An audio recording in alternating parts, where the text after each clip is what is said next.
Ish kryetari i Lidhjes Demokratike të Kosovës, Isa Mustafa, ka reaguar ndaj pretendimeve që kanë qarkulluar së fundmi për përfshirjen e tij të mundshme në përpjekje për ta minuar pozitën e Lumir Abdixhikut në krye të partisë.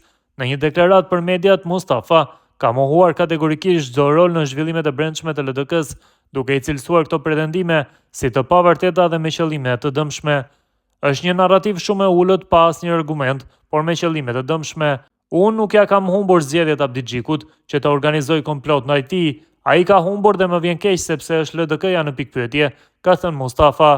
Ish kreu i LDK-s ka theksuar se proceset e fundit brenda partisë i kanë ndjekur vetëm përmes mediave dhe se nuk ka marrë pjesë në asnjë takim apo aktivitet të LDK-s, që nga dorëheqja e tij nga të gjitha funksionet partijake në vitin 2021.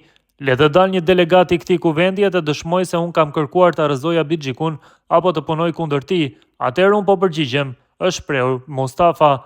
Mustafa ka shtuar se nuk ka grup apo interes për të përfshirë në drejtimin e partisë, duke theksuar se qëndrimi i tij vetëm është që LDK-ja të forcohet dhe të ketë sukses në të ardhmen. Ish kryetari i LDK-s mohon përfshirje në çfarëdo përpjekjeje kundër Lumir Abdixhikut, por nuk kursen thumbimet për kryetarin e LDK-s.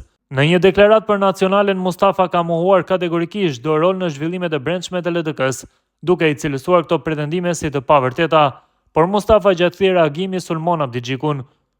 Është një narrativ shumë e ulët, pa asnjë argument, por me qëllime të dëmshme. Unë nuk ja kam humbur zgjedhjet Abdixhikut që të organizoj komplotin ndaj tij.